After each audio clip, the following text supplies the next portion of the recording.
काषाय वस्त्रं करदण्डधारिणं कमण्डलू पद्मकरेण शङ्खं चक्रं गदाभूषितो भूषणाढ्यं श्रीपादराजं शरणं प्रपद्ये। नमो जन्मभूमी जिथे जन्म झाला, नमो आर्यभूमी जिथे वाढियेला, नमो कर्मभूमी जिथे गुप्त झाला। नमस्कार माझा सद्गुरु दत्तात्रयाला। अवधूत चिंतन श्री गुरुदेव दत्त। काल आपण बघितलं दीपक आख्यान ब्रह्मवैवर्त पुराणामध्ये सुतांनी ऋषींना सांगितलेलं, ब्रह्मदेवानी कलीला सांगितलं आणि सिद्ध नामधारकाला सांगत होता। दीपकाची गुरुभक्ती आपण काल बघितली। त्याला शिवविष्णू प्रसन्न झाले, त्यांच्याकडे वर माग म्हणून त्यांना सांगितल्यावर त्यांनी सर्वात शेवटी वर मागितला आहे गुरुभक्तीचा। आणि मग गुरु साक्षात वेदधर्म मुनी आपला देह व्यवस्थित करून त्यांनी काल दीपकाला आशीर्वाद दिलेला आहे, हे आपण काल बघितलं। हे सगळं सिद्धांनी नामधारकाला ज्यावेळेस सांगितलं त्यावेळेस हा नामधारक अतिशय संतोषलाय। तो म्हणतो, सिद्धमुनी तू खरोखर तारक म्हणूनच माझ्या समोर आलेला आहे आणि माझ्या मनातल्या ज्या शंका आहेत त्या तू फेडशील याची मला आता पूर्ण खात्री झालेली आहे। तुझ्यानी सर्व, तुझ्यापासून मला सगळं काही मिळेल, मी आनंदामध्ये डुबून जाईन, परमतत्वाशी जोडलो जाईन आणि हे सगळं जे होईल ते सिद्धा तुझ्यामुळे होईल। गुरुचा महिमा जो आहे, गुरुबद्दल जे ज्ञान आहे, गुरुभक्तीबद्दल जे ज्ञान आहे, तू ते मला सांगतोय, त्यांनी माझ्या मनाला प्रचंड आनंद होतोय। पण मला एक कळत नाही, तो सिद्धाला म्हणतोय की मुनीश्वरा मला तुम्ही सांगा, अहो तुम्ही राहता कुठे, तुमचं रोजचं नित्याचं भोजन कुठे आहे, कारण मी तुमचा दास होऊ इच्छितो। मला कळलं पाहिजे तुम्ही कुठे राहताय, तुम्ही रोज कुठे जेवताय, काय करताय हे मला कळावं, कारण मी तुमच्या चरणाचा दास होऊ बघतोय, मी तुमचं शिष्यत्व घेऊ बघतोय, मी तुम्हाला गुरुस्थानी मानू बघतोय। त्यावेळेस सिद्धमुनींनी त्याला आलिंगन दिलं, आशीर्वाद दिला, सांगितलं ऐक आता आमचा वृत्तांत तुला सांगतो। जिथे जिथे गुरु आहेत, आता या सिद्धाच्या बोलण्याचा नीट अर्थ लक्षात घ्या, म्हणजे तुम्हाला कळेल हा सिद्ध कोण आहे। जिथे जिथे गुरु आहेत तिथे आमचा वास आहे। अरे तू आम्हाला विचारतोस तर मी तुला सांगतो, गुरु स्मरण जिथे आहे तिथे मी आहे। गुरुचरित्राचा महिमा जो वर्णन करील तेच अमृतपान आहे, असं म्हणून सिद्धांनी नामधारकाला गुरुचरित्र दाखवलं। सिद्धांनी एकाच वाक्यात सांगितलंय, जिथे जिथे गुरुचा वास आहे तिथे तिथे मी आहे।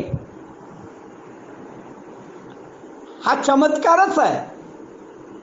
म्हणजे थोडक्यात सांगायचं तर सिद्ध सिद्धाच्या मुखातनं स्वतः सांगतो, ते स्वतः गुरु आहेत, पण सरळ नाही सांगत आहे। असं म्हणून त्यांनी नामधारकाला गुरुचरित्र दाखवलं। मुक्त परमार्थ, तुझ्या मनात जी जी इच्छा असेल ती ती पूर्ण होईल। कशाने? या गुरुचरित्राच्या पठणाने, या गुरुचरित्राच्या श्रवणाने। ज्याला धन पाहिजे असेल त्याला अरे अक्षयी असं धन मिळेल, ज्याला मुलं बाळ पाहिजे असतील त्यांना मुलं बाळ होतील, गोधन मिळेल म्हणजे गाई वासनं मिळतील। हे कशाने? फक्त गुरुचरित्राची कथा ऐकल्याने। त्याला ज्ञानसिद्धी सुद्धा तात्काळ मिळेल। कशाने? गुरुचरित्र ऐकल्याने. आता माझ्या मनामध्ये प्रश्न निर्माण होतो. माझ्या मनात प्रश्न असा निर्माण होतो की जर गुरुचरित्राने असं सगळं मिळणार आहे तर मग कैक असे महाभाग आहेत माझ्या सहित की ज्यांनी अनेक गुरुचरित्राची पारायण केली, अनेक वेळा गुरुचरित्राचं वाचन केलं, पण त्यांच्या सर्व इच्छा पूर्ण झाल्याच असं नाही. मग सिद्ध म्हणतो ती गोष्ट चुकीची आहे का? सिद्ध तर सांगतोय धन मिळेल, मुलं बाळ होतील, ज्ञान प्राप्त होईल, मुक्ती मिळेल, जे जे मनामध्ये असेल ते ते पूर्ण होईल. हे फक्त गुरुचरित्र ऐकल्याने वाचल्याने होईल असं सिद्ध सांगतो. सिद्ध म्हणजे स्वतः गुरु सांगतायत. पण सत्य परिस्थिती पाहायला गेली तर अनेक जण वाचतात, त्यांना त्याचं त्या पद्धतीचं फळ मिळत नाही. याचं कारण काय असावं? तुम्ही ज्या वेळेस गुरुचरित्र वाचता त्यावेळेस तुम्ही पोथी वाचता, हे लक्षात ठेवा. तुम्ही त्या गुरुचरित्राशी समरस होत नाही, तुम्ही त्या गुरुचरित्राशी एकरूप होत नाही. ओव्या वाचायच्या आहेत म्हणून ओव्या वाचायच्या. जसं मी मागे सांगितलं होतं गीतेमध्ये श्री भगवान उवाच आणि श्री अर्जुन उवाच, याच्या व्यतिरिक्त गीता आम्हाला माहितीच नाही. गुरुचरित्र नामधारक म्हणे सिद्धासी, सिद्ध म्हणे नामधारक असी, पुढे कथा वर्तनी कैसी सांगावी दातारा, बस हे एवढंच आम्हाला माहिती आहे.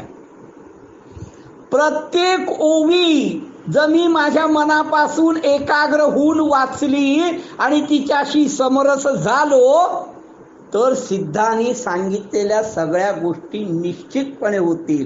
पण आमचं एवढं एकाग्रपणे वाचन होतं का? कारण आमच्या मनामध्ये नाना प्रकारचे विकल्प आहेत, नाना प्रकारचे विचार आहेत. अल्पबुद्धी आहे असं म्हटलं तरी चालेल. आम्हाला जर समजा वाचताना एखादा अवघड शब्द नाही आला तर आम्ही तो कसा तरी वाचून पुढे सरकून जातो, पण त्या शब्दाचा अर्थ काय आहे हे आम्ही बघत नाही. प्रत्येक ओवीचा अर्थ आम्हाला आमच्या मनाशी भिडला तर आणि तरच सिद्धांनी सांगितल्याप्रमाणे होईल. म्हणजे गुरुचरित्रामध्ये लिहिलंय ते खोटं नाही असं अनेक संप्रदायामध्ये आहे. बरं, फक्त गुरुचरित्रामध्येच असं करा असं नाहीये. तुम्हाला एक उदाहरण म्हणून देतो. असं म्हणतात की 13 कोटी रामनामाचा जप झाला तर प्रभू रामचंद्र दर्शन देतात असं म्हणतात. आता याच्यावरनं थोडंसं मतभिन्नता असू शकेल, मी नाही म्हणत नाही, पण या वाक्यावर सुद्धा माझा विश्वास आहे. पण 13 कोटी रामनामाचा जप आम्ही करतो तो कसा? काल 22 माळा झाल्या, आज कालच्या रोज आपल्याला 30 करायचं ठरलं होतं, काल 22च झाल्या, म्हणजे कालच्या 8 राहिल्या आहेत. त्या आज पहिले 8 पूर्ण करतो आणि मग पुढच्या 30 करतो. इथे मी जप करतोय का संख्या पूर्ण करतोय? मग जर मी संख्या पूर्ण करणार असेल तर तो माझा जप होत नाही. गॅसवर दूध ठेवलंय, फरशी पुसाची आहे, भाजी आणायला जायचंय, या प्रकारचे नाना विकल्प मनात ठेवून मी जर जप करत असेल तर तो जप होणार नाही आणि मग ती 13 कोटीची संख्या पूर्ण होणार नाही आणि म्हणून प्रभू रामचंद्र मला दर्शन देणार नाही. मी प्रत्येक मंत्र हा एकाग्र होऊन की त्या मंत्रा व्यतिरिक्त मला काहीही दिसता कामा नये, माझ्यामध्ये कुठल्याही प्रकारचा विकल्प येता कामा नये, तर तो गणला जाईल. म्हणून मी नेहमी सांगतो 13 कोटी रामनामाचा जप हा प्रभू रामचंद्रांनी मोजायचा आहे. त्यांना वाटलं याचा 13 कोटी झाले तर ते दर्शन द्यायला येतील. तुम्ही मोजून ते येणार नाहीत, कारण तुम्ही मणी मोजताय. याचा एक दृष्टांत तुम्हाला सांगतो. एक व्यापारी होता, धनाढ्य, भरपूर पैसे कमवले. 3 धट्टी-कट्टी मुलं होती. त्यांनी व्यवसायामध्ये लक्ष घालायला सुरुवात केली. तेही अतिशय कर्तव्यदक्ष मुलं होती, हुशार होती. त्यांनी व्यापार व्यवस्थित सांभाळला. त्या व्यापाऱ्याच्याकडे एक दिवस एक साधू गेला. त्या साधूनी त्या व्यापाऱ्याला विचारलं, काय चाललंय शेठजी सध्या? शेठजी म्हणतात, काय नाही, सगळं व्यवस्थित आहे, तुमच्या आशीर्वादाने, तुमच्या कृपेने आमचं सगळं व्यवस्थित चाललेलं आहे. मुलं हाताशी आली आहेत, मुलं व्यवस्थित सगळं सांभाळतायत. मला आता कशामध्ये सुद्धा जास्त दगदग करायला लागत नाही किंवा त्रास घ्यावा लागत नाही. पण आता एक इच्छा आहे महाराज. तो साधू म्हणतो, बोला काय इच्छा आहे? म्हणे, काही नाही, आता परमार्थाला स्वतःला वाहून घ्यायचं अशी इच्छा आहे. आणि परमार्थाला वाहून घेऊन त्या पूर्णांशी परमात्म्याचं एकदा का होईना दर्शन व्हावं. बाकी मला काही नको आहे. माझा व्यापार व्यवस्थित चाललाय, अमाप संपत्ती, धनसंपत्ती निर्माण केली आहे, मुलं सुद्धा सोन्यासारखी निघाली आहे, पत्नी लक्ष्मी सारखी आहे, सुना चांगल्या आहेत, नातवंड चांगले आहेत, सगळं सगळं परमात्म्याने मला भरभरून दिलंय. मी तृप्त आहे. पण आता मला ज्या परमात्म्याने हे भरभरून दिलंय त्या परमात्म्याला मला एकदा भक्त दर्शन करायची इच्छा आहे. महाराज तुम्ही सांगाल तसं मी करायला तयार आहे, पण मला त्या परमात्म्याचं दर्शन व्हावं. महाराज म्हणे, ठीक आहे, काही हरकत नाही. त्या साधूंनी सांगितलं, तुझी जर एवढी तळमळ इच्छा आहे तर काही हरकत नाही. एक काम कर, नर्मदा किनारी जा किंवा गंगा किनारी जा किंवा यमुना किनारी जा, कुठल्याही पवित्र नदीच्या किनाऱ्यावर जा. तिथे पाहिजे तर आश्रम बांध आणि रोज फक्त स्नान करून त्या प्रभूचा जप कर. आणि त्या जपाची संख्या 1.25 लाख होऊ दे. किती? 1.25 लाख. जप काय एकदम सोपा आहे म्हणे. म्हणे कुठला जप आहे? काय नाही, जय गुरुदेव. बघा, जपही सोपा सांगितला होत्या साधूंनी. जय गुरुदेव या मंत्राचा 1.25 लाख जप कर, भगवान तुला स्वतः दर्शन द्यायला येतील. हा म्हणतो, खरंच? तू करून बघ म्हणे. हा निघाला, नर्मदा किनारी गेला, एक झोपडी बांधली. आता 1.25 लाख तर जप आहे, 2 महिन्यात असा होईल. 2 महिन्यात 1.25 लाख सहज करू, अगदी शांततेने केला तरी. त्यांनी ठरवलं, झोपडी बांधली, त्या झोपडीत राहायचं. राहण्याकरता जेवढी सामुग्री पाहिजे तेवढी त्यांनी तेवढ्यापुरती एकट्यापुरती आणली. बायकोला सांगितलं, बाई तू सुद्धा इथे नको राहूस, तू मुलांबरोबर राहा, मी एकटा राहीन म्हणे. यांनी आपलं सकाळी उठावं, स्नान बिन करावं आणि झोपडीत बसण्यापेक्षा नर्मदेच्या किनाऱ्यावर एक छान बसायला दगड होता, त्या दगडावर आसन टाकावं आणि बघावं आणि नर्मदेकडे बघून बघून माळ ओढावी, असं त्यांनी ठरवलं. याचं माळ ओढणं चालू आहे. 2 महिन्यात होईल असं याला वाटलं होतं. तो जप त्याचा 1 महिन्यात पूर्ण झाला. भगवंतानी काही दर्शन दिलं नाही. त्यांनी विचार केला, घरी राहून तरी काय करू, अजून जप. म्हणून तो अजून जप करायला लागला.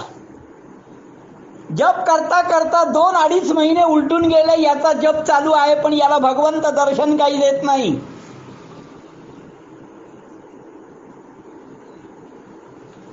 अडीच महिन्यानंतर तो साधू, ज्या साधूने त्याला सांगितलं होतं, तो साधू तिथे आला. साधू आल्यानंतर याला खूप आनंद झाला, नमस्कार केला, झोपडीमध्ये नेलं, साधूला दूध दिलं.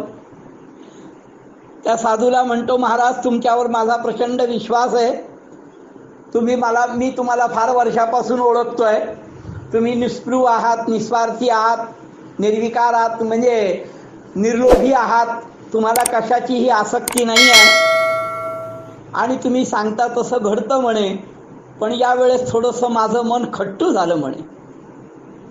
साधू म्हणतो, काय झालं? काय तुम्ही सांगितलं होतं 1.25 लाख जप कर, तर मी 1.25 लाख जप केला म्हणे, पण तरी काही दर्शन झालं नाही. त्याच्यानंतर पुन्हा मी जपसंख्या वाढवली. आता किती 2 महिने झाले, 2.5 महिने झाले, पण मला काही दर्शन दिलं नाही भगवंतानी. आणि तुम्ही मला नेहमी सांगतात, तुम्ही सांगतात तसं घडतं, आणि माझ्या आयुष्यात तसं खरंच घडत आलेलं आहे, पण या बाबतीत जरा तुमचा अंदाज चुकला म्हणे. साधू हसला. साधू म्हणे, अरे वेड्या, भगवंत तुला दर्शन कसं देईल? म्हणे काय? अरे तुझ्या बोटांची कामं तीच चालू आहेत म्हणे. म्हणे म्हणजे? अरे पूर्वी या बोटा, ही बोट जी होती तुझी, ही बोट पूर्वी नोटा मोजत होती, आता ही बोट फक्त मणी मोजतायत. जप कुठे होतोय?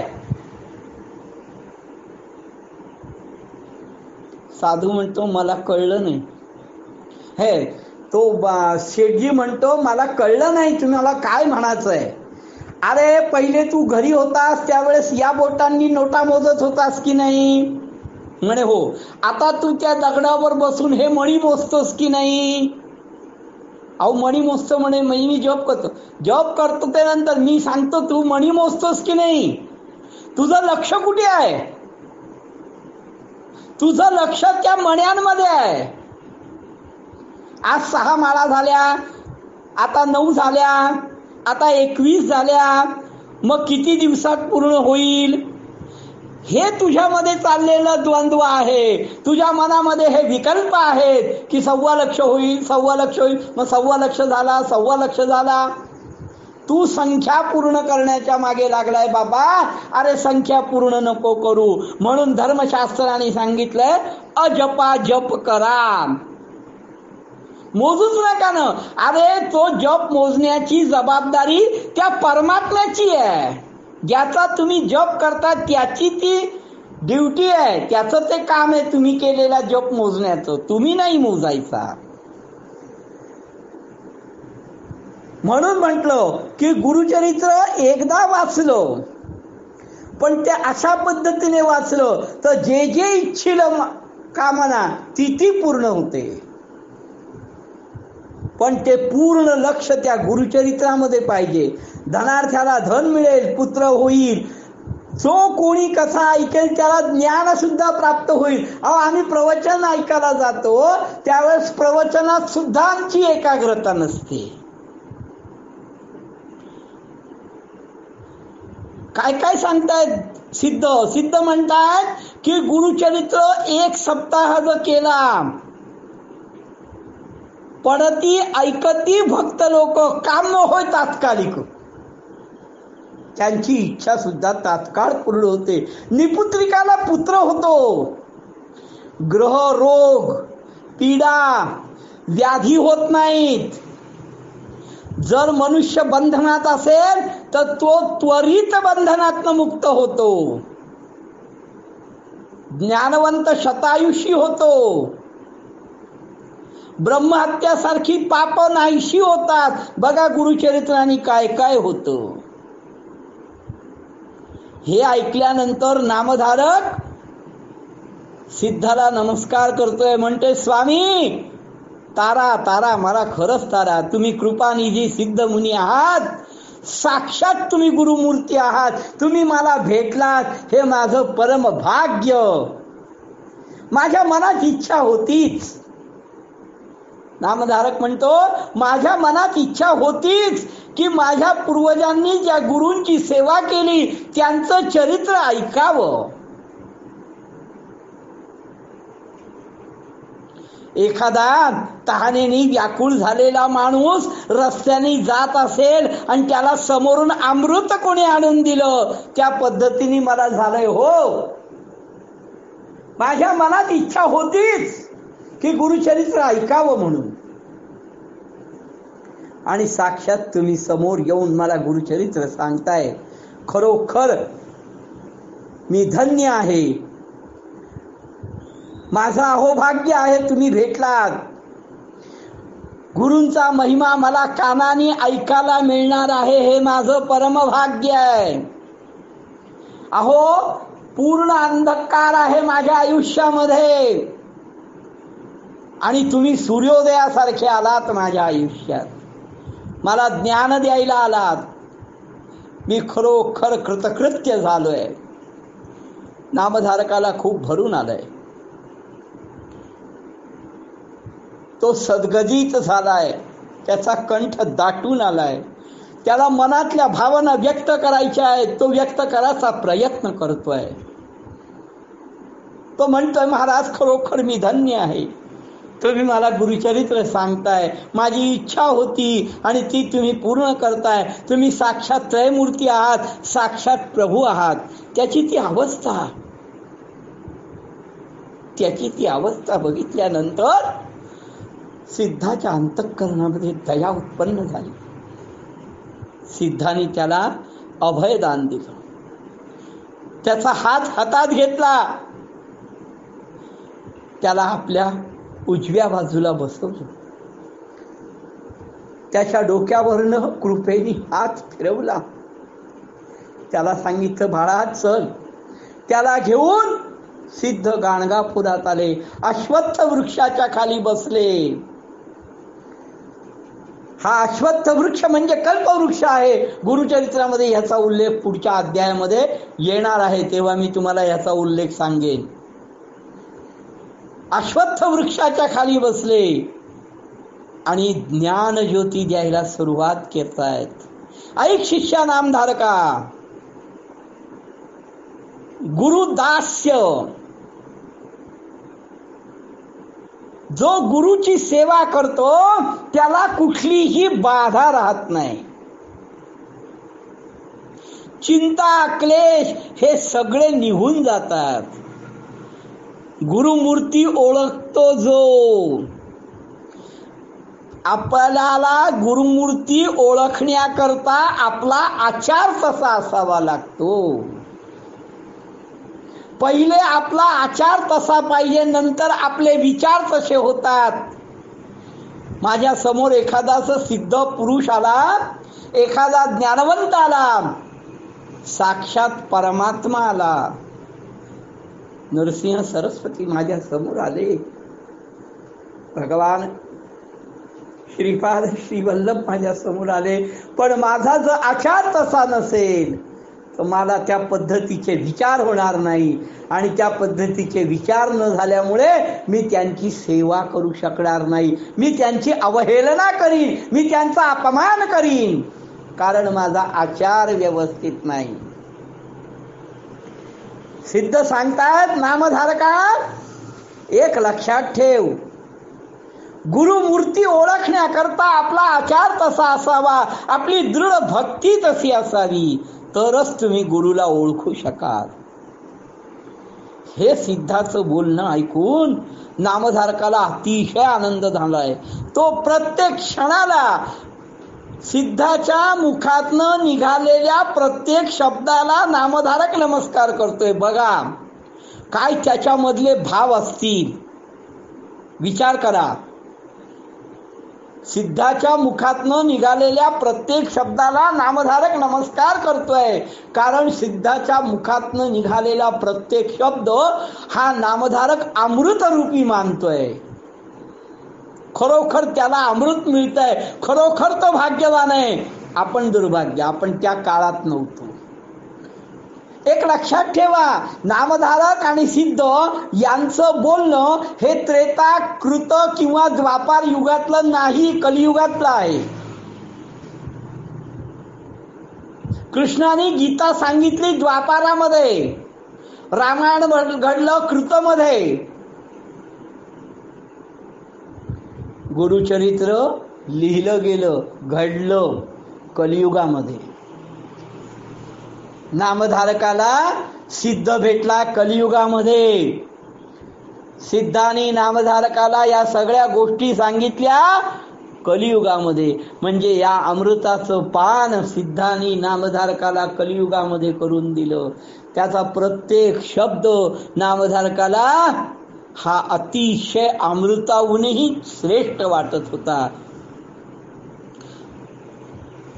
नामधारक म्हणतोय, मी खरोखर तापत्रय अग्नीत पोळत होतो, मी संसार सागरामध्ये बुडालो होतो, क्रोधाचा जलचरांनी वेष्टलो होतो, अज्ञानामध्ये मी फिरत होतो. नामधारक हे सगळं सांगून स्वतःची निर्भत्सना करतोय इथे गुरुचरित्रामध्ये. तुम्हाला म्हणून मी मुद्दा म्हणून सांगितलं की गुरुचरित्रामध्ये प्रत्येक वाक्याकडे अतिशय बारकाईने लक्ष द्या. प्रत्येक वाक्यामध्ये भरपूर अर्थ भरलेला आहे.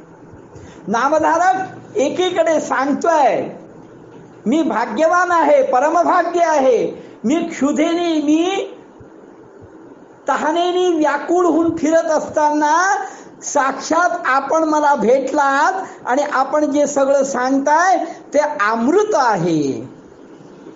पण मी कसा?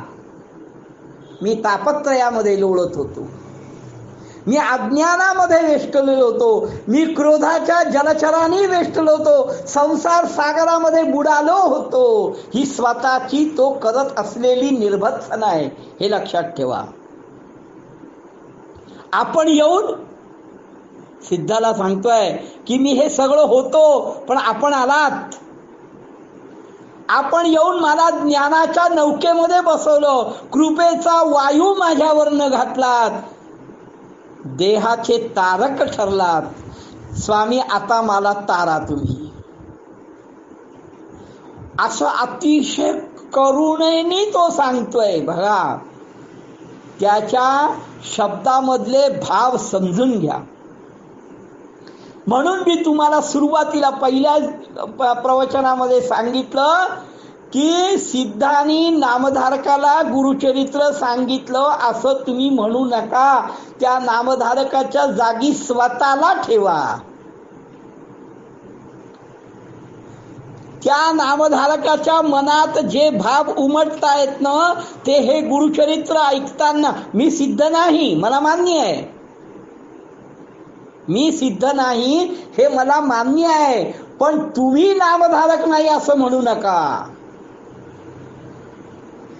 तुम्ही त्या नामधारकाच्या जागी स्वतःला ठेवा आणि जे गुरुचरित्र तुम्ही ऐकताय ते खरोखर अमृतपान आहे असं समजून ते सेवन करण्याचा प्रयत्न करा.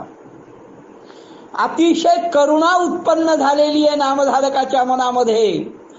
पुन्हा पुन्हा पुन्हा करुणामय वाणीने तो सिद्धाला विनवतोय, आपलं मस्तक सिद्धाच्या चरणावर ठेवतोय, त्याला नमस्कार करतोय.